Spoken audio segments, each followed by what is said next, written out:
Hello, Mary Meet. So, I want to review a book. And the book I want to review is another one in Llewellyn's Magical Tools series. It's The Witch's Mirror by Mickie Muller. Um, yes, it's this fairly small little book, though it has some page count to it. And it basically, just like the one about wands and about brooms, and basically others in the series, it go into depth about the history and use of some classical witchcraft tool or another, and in this case, the scrying mirror. So,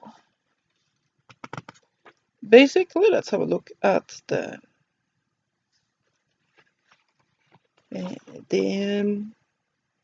sections that are in here, the contents. We have an introduction.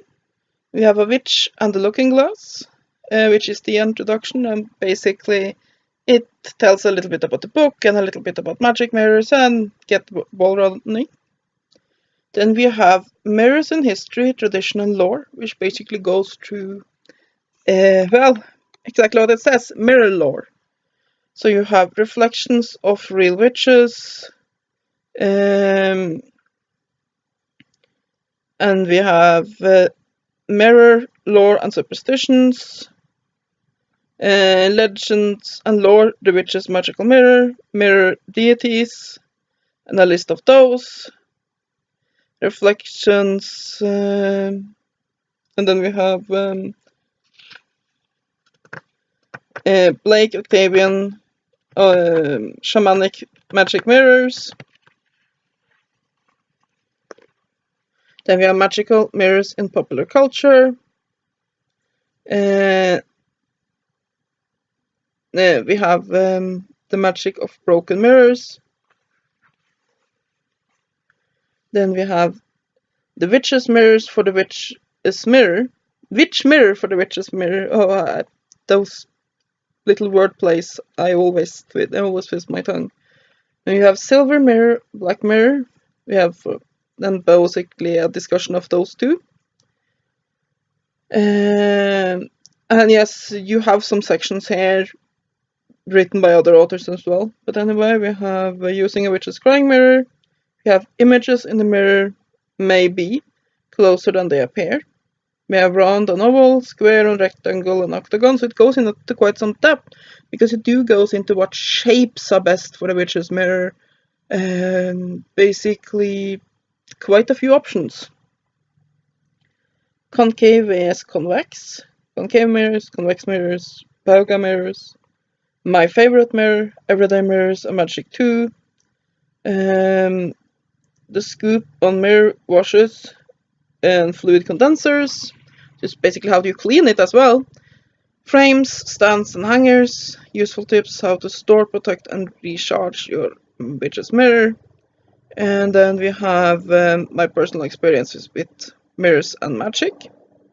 Then we have chapter 4, mirror on the go, reflective specs, psychic shield, compact mirror, wishing spell, put it behind you, rear view mirror spell, quick office feng shui, store windows looking glass spell, anywhere quick mirror glamory, chill out kaleidoscope spell, and bonus spell kaleidoscope divination. So basically, while it's mostly about the magic mirror as used within scrying, it also has some spells that can be used. Then we have moon mirror and lucky charm. And it goes on because the sections are rather small. Finding a mirror to reflect your witch's style. Magic mirrors shall we shop. Seeking out a black scrying mirror. Darling, what hexenspiel looks divine on you.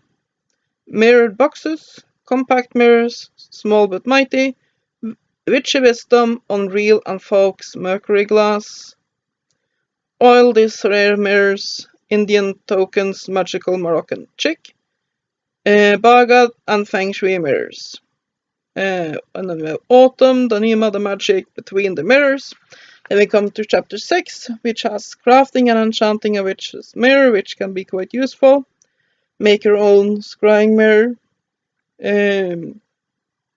Open the black mirror portal. What do you see? Crafting hexenspiel jewelry and sun catchers. Make mirrored boxes. Magic inside and out. Mirrored boxes on the outside, mirrored boxes on the inside. As you can see, there are some variation here. They do go into detail about the topic, which is one of the reasons why I really like this series. Because usually when you buy a book on witchcraft, you have a little section on each of the typical tools. But here you have a whole book about each tool, which do allow it to go a lot into depth. Do had wished I had gone more into depth on history, but there is, after all, limited space. But it's a pretty decent book anyway. Create your own fox, mercury, glass, and oil this. A spirit communication mirror, mirror of the moon, mirror of the sun, bad vibe trap. Then you have mirror herbal wash formulas and condensers, new mirror purifier. I can't talk today. New mirror purifier, mercury glass wash, protection mirror wash, oil sorcery mirror wash, blessing mirror wash, hexenspiel wash, prosperity mirror wash, heart chakra mirror wash. Scrying mirror wash, spirit communication wash, lunar mirror wash, solar mirror wash, attracting mirror wash, safe travel wash for car mirrors. Basically, these washes are basically spells. You can see it's about the same thing as anointing a candle.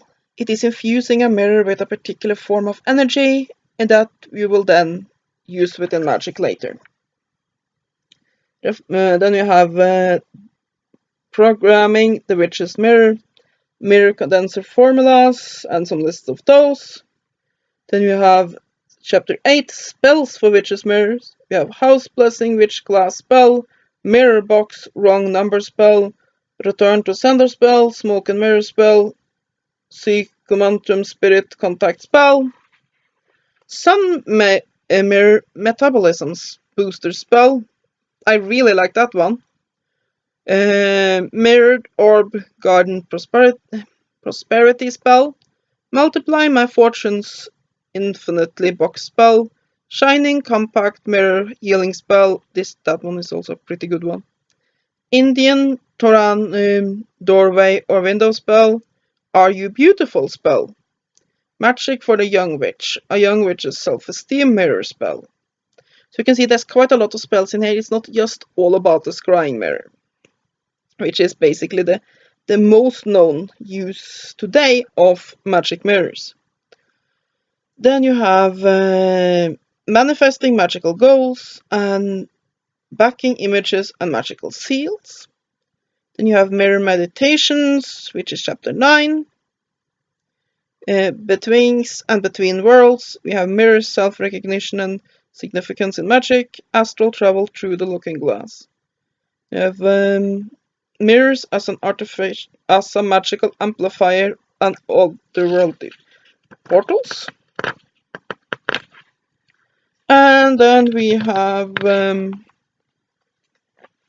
silvered mirrored meditation for soul fragment retrieval, dark mirror meditation to enhance scrying, mirror gazing to see your aura, scrying symbols, reflections upon the witch's mirror, acknowledgements, an appendix, symbolism of color, pennies 2, scrying symbols, recommended reading, and an index. Now we have been talking for almost 10 minutes just going through all these pages and pages of index. So at least they've indexing things, but of course with this smaller book with that many articles in it, there's quite a bit of limitation as to how long each article is. The book, however, is rather pretty. It is fairly well illustrated. There's not a whole lot of drawings, but they pop up now and again. I think it's a pretty good amount, because it's not so much that you feel that they're just thrown in drawings here to pad the page count, but at the same time there are a few, so it makes the book pretty. Many of the articles are very interesting. It do go into detail about various ways to use mirrors in Magick, from Scrying to Magick. And yeah, it's a completely decent book. It's about what I would expect from this series. I think there says something here where the other books in the series is. You have the Witch's Broom and the Witch's Wand, yes, and there's more coming. What is the series called again? It's complete. I was trying to have a look if it says that, because I have a complete brain fart on it. No.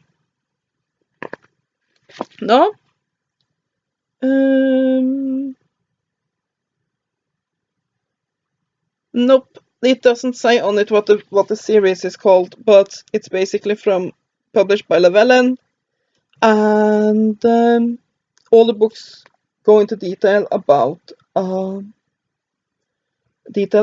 some magical tool or another, so it shouldn't be that hard to find. As for the book itself, like I say, it's pretty.